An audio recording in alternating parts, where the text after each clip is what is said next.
మరో breaking news చూస్తున్నాం. ఇటు ఢిల్లీ పర్యటనలో తెలంగాణ సీఎం రేవంత్ రెడ్డి బిజీగా గడుపుతున్నారు. టీపీసీసీ చీఫ్ ఎంపికతో దాంతో పాటు మంత్రివర్గ విస్తరణపై కూడా పార్టీ అధినాయకత్వంతో చర్చలు జరుపుతున్నారు. నిన్న ఏఐసీసీ కార్యాలయంలో మల్లికార్జున ఖర్గే, రాహుల్ గాంధీ అధ్యక్షతన తెలంగాణ కాంగ్రెస్ నేతల కీలక సమావేశం జరిగింది. సమావేశంలో సీఎం రేవంత్ రెడ్డి, ఉప ముఖ్యమంత్రి భట్టి విక్రమార్క, మంత్రి ఉత్తమ్ కుమార్ రెడ్డితో పాటు కేసీ వేణుగోపాల్ పాల్గొన్నారు. తెలంగాణ కాంగ్రెస్ నేతలు ఎన్నో రోజులుగా ఎదురు చూస్తున్న తెలంగాణ పీసీసీ మంత్రివర్గ విస్తరణ, నామినేటెడ్ పోస్టుల భర్తీపై కాంగ్రెస్ అగ్రనేతలు చర్చించారు.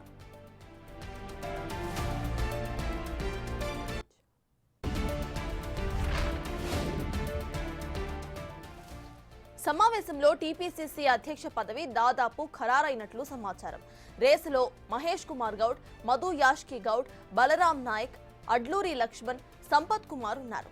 వీరిలో మహేష్ కుమార్ గౌడ్, బలరాం నాయక్, అడ్లూరి లక్ష్మణ్ లో ఒకరిని ఎంపిక చేసే అవకాశాలు తెలుస్తున్నాయి. దీంతో పాటు మంత్రివర్గ విస్తరణపై కూడా నిన్నటి సమావేశంలో కాంగ్రెస్ అగ్రనేతలు చర్చించినట్లు సమాచారం.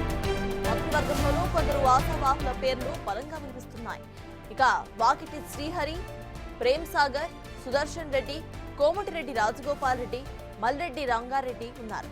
సుదర్శన్ రెడ్డి, కోమటిరెడ్డి రాజగోపాల్ రెడ్డి, మల్రెడ్డి రంగారెడ్డి ఈ ముగ్గురులో ఇద్దరికి మంత్రివర్గంలో చోటు కల్పించే అవకాశం కనిపిస్తోంది. మంత్రి పదవిపై ఆశలు పెట్టుకున్న వారంతా కూడా అధిష్టానం నుంచి ఫోన్ కోసం ఉత్కంఠగా ఎదురు చూస్తున్నారు.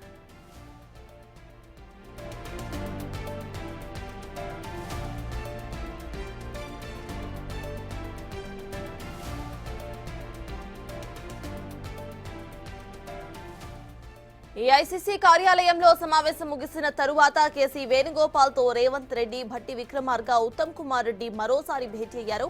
అనంతరం మల్లికార్జున ఖర్గేతో ఉప ముఖ్యమంత్రి భట్టి విక్రమార్క భేటీ అయ్యారు. ఎవరిని ఏ పదవికి వర్తిస్తుందో, అధిష్టానం మదిలో ఎవరున్నారు అనే దానిపై ఉత్కంఠ సర్వత్రా నెలకొంది.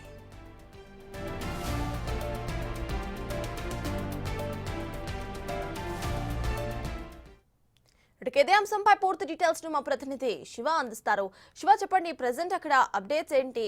అయితే ఇటు ఎవరైతే ఆశిస్తున్నారో, ఆశావాహులు ఉన్నారో వారికి ఏ పదవులు వస్తాయని వారు కూడా ఉత్కంఠగా వెయిట్ చేస్తున్నారు. సో ప్రెసెంట్ ఎవరి పేర్లు అక్కడ గట్టిగా వినిపిస్తున్నాయి, అక్కడ అప్డేట్స్ ఏంటి?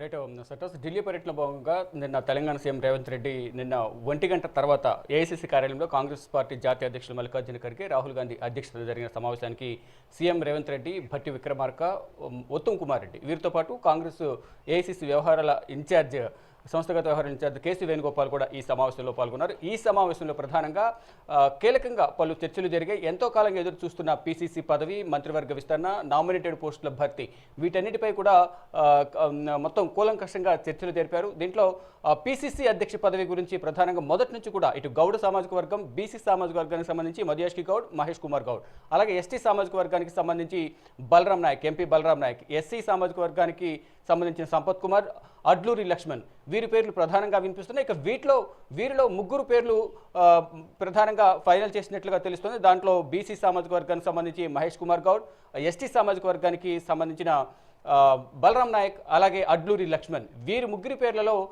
ఎవరిని ఫైనల్ చేస్తారు అనేది కూడా అందరూ ఉత్కంఠగా ఎదురు చూస్తూ ఉన్నారు. కానీ వీరి ముగ్గురులో ఎవరికి వారే ధీమా వ్యక్తం చేస్తున్నారు. అధిష్టానం ఆశీస్సులు నాకే ఉన్నాయంటూ కూడా వారైతే ధీమాగా ఉన్నారు. కానీ ఎవరిని అధిష్టానం పీసీసీ పగ్గాలు అప్పగించబోతుంది, ఎవరికి అప్పగించబోతుంది, ఎవరిని పీసీసీ చైర్లు కూర్చోబెట్టబోతుంది అనే దానిపై కూడా కొన్ని ఊహాగానాలు అయితే వ్యక్తమవుతూ ఉన్నాయి. అంటే రాత్రే దీనికి సంబంధించి అధికారిక ప్రకటన విడుదల చేస్తారు 8 గంటల తర్వాత అని చెప్పినప్పటికీ నిన్న ఏఐసీసీ కార్యాలయంలో సమావేశం ముగిసిన తర్వాత మళ్ళా రాత్రి 8 గంటలకు కాంగ్రెస్ సంస్థాగత వ్యవహారాల ఇన్ఛార్జ్ కేసీ వేణుగోపాల్తో మరొకసారి ఇటు ఆ నివాసంలో సీఎం రేవంత్ రెడ్డి, ఉప ముఖ్యమంత్రి భట్టి విక్రమార్క, మంత్రి ఉత్తమ్ కుమార్ రెడ్డి వీరి ముగ్గురు మరోసారి సమావేశమయ్యారు. సుదీర్ఘంగా గంట పాటు సమావేశమయ్యారు. అంటే ఏం చర్చించారు? ఏఐసీసీ కార్యాలయంలో అభిప్రాయ సేకరణ, వారి అభిప్రాయాలు తెలిపిన తర్వాత మరొకసారి ఫైనల్గా కేసీ వేణుగోపాల్తో కూడా ఇదే అంశంపై చర్చించినట్లుగా తెలుస్తుంది. కానీ ఎవరిని పీసీసీ పదవి వరించబోతోంది అనే దానిపై మాత్రం కొన్ని ఊహాగానాలు అయితే వ్యక్తమవుతున్నాయి. కానీ ఎవరి అనుచర వర్గం వారు మాత్రం మా నేతకే, మా నాయకుడికే ఈ పిసిసి పదవి రాబోతోంది, అధిష్టానం వారికే మొగ్గు చూపబోతుంది అనేది కొంత ప్రచారం అయితే జరుగుతోంది. ఎవరికి వారైతే అధిష్టానం నుంచి ఫోన్ కోసం అయితే ఉత్కంఠగా ఎదురు చూస్తూ ఉన్నారు. ఇక దీనితో పాటు మంత్రివర్గ విస్తరణ, గత కొంతకాలంగా పిసిసి పదవితో పాటు మంత్రివర్గ విస్తరణపై కూడా 6 శాఖలు ఖాళీ ఉన్న నేపథ్యంలో ఈసారి నలుగురికి మంత్రివర్గంలో చోటు కల్పిస్తారు అనే ప్రచారం అయితే జరుగుతోంది. దాంట్లో రెడ్డి సామాజిక వర్గానికి సంబంధించి సుదర్శన్ రెడ్డి, మల్రెడ్డి రంగారెడ్డి, కోమటిరెడ్డి రాజగోపాల్ రెడ్డి, మరోవైపు ఇటు ప్రేమ్ సాగర్, మరోవైపు ఇటు వాకిటి శ్రీహరిరావు, ఇటు ముదిరాజు సామాజిక వర్గానికి సంబంధించిన వాకిటి శ్రీహరిరావు పేరు కూడా ప్రధానంగా వినిపిస్తుంది. ఇక ఈ ముగ్గురు రెడ్లలో ఒకరికి అంటే ఇద్దరికి అవకాశం కల్పిస్తారు, ఒకరికి అవకాశం ఉండకపోవచ్చు అనేది ప్రధానంగా ప్రచారం జరుగుతోంది. అంటే నలుగురికి మాత్రమే క్యాబినెట్లో అవకాశం ఉంటుందంటూ కూడా ఎక్కువగా ప్రచారం జరుగుతోంది. ఈ నేపథ్యంలోనే ఈ నలుగురులో ముగ్గురు రెడ్లలో ఒకరిని తప్పించే అవకాశం అయితే ప్రధానంగా కనిపిస్తుంది. ఆ తప్పించే నేత ఎవరిని ఇద్దరు రెడ్లలో ఎవరికి మంత్రివర్గంలో అవకాశం ఉంటుందని దానిపై కూడా తీవ్రమైన చర్చ అయితే కొనసాగుతుంది. ఎవరిని సంప్రదించినా అధిష్టానం ఫోన్ కోసం ఎదురు చూస్తున్నామంటూ కూడా వారు చెప్తున్నారు. బిగ్ టీవీ నిన్న వచ్చిన ఊహాగానాలను బట్టి వారందరినీ ఫోన్ చేసిన నేపథ్యంలో వారందరూ కూడా అధిష్టానం నుంచి ఎటువంటి ఫోన్ రాలేదు, అందరూ కూడా ఆశిస్తూ ఉన్నామంటూ కూడా వారందరూ చెప్తూ ఉన్నారు. ఇక నామినేటెడ్ పోస్టుల భర్తీ, ఇక కాంగ్రెస్ పార్టీ కోసం మొదటి నుంచి కష్టపడి పనిచేసిన వారు 40 సంవత్సరాల నుంచి ఉన్నాం, 30 సంవత్సరాల నుంచి ఉన్నాం.